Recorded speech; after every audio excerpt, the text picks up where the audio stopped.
আসসালামু আলাইকুম। আশা করি সবাই ভালো আছেন।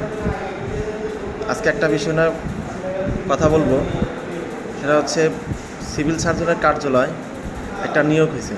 হয়তো সবাই জানেন, অনেকে জানেন না। যারা জানেন না তাদের জন্যই ভিডিওটা তৈরি করা আর কি।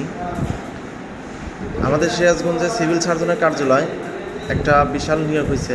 সেটা আগে হয়েছিল, সেটা স্থগিত করার কারণে আবার নতুন করে সেই নিয়োগটা হয়েছে। সেই সার্কুলারটার ছোট্ট করে একটা রিভিউ দিব এবং আপনাদেরকে জানাবো কোন পোস্টে কতজন লোক নেবে এবং শিক্ষাগত যোগ্যতা এবং আবেদনের শেষ ডেট। দেখতে থাকুন আমাদের সঙ্গে।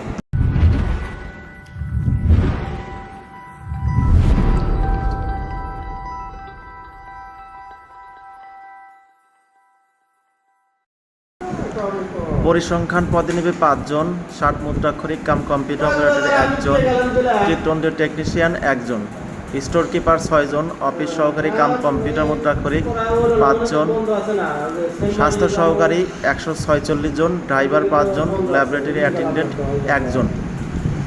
এর মধ্যে সবচেয়ে জনপ্রিয় পদ স্বাস্থ্য সহকারী, যেটাতে সবাই আবেদন করতে চায় এবং এটা ইন্টার পাস। 146 জন মোট নিবে।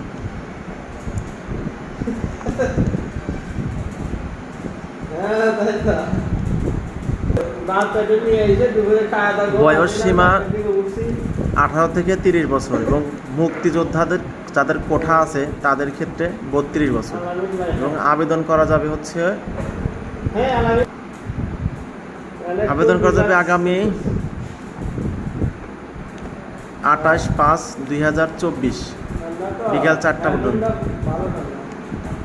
এর মূল আরেকটা কথা, সেটা হচ্ছে এই সার্কুলারটা যখন হয়েছিল তখন পূর্বে যারা আবেদন করছিল তাদের আর আবেদন করার প্রয়োজন নেই। তাদের ওই আবেদন দিয়েই কাজ হবে এবং তাদের ওই আবেদন অনুযায়ী অ্যাডমিট কার্ড পাবে। তাই যারা আবেদন করতে চান অতি দ্রুত আবেদন করুন।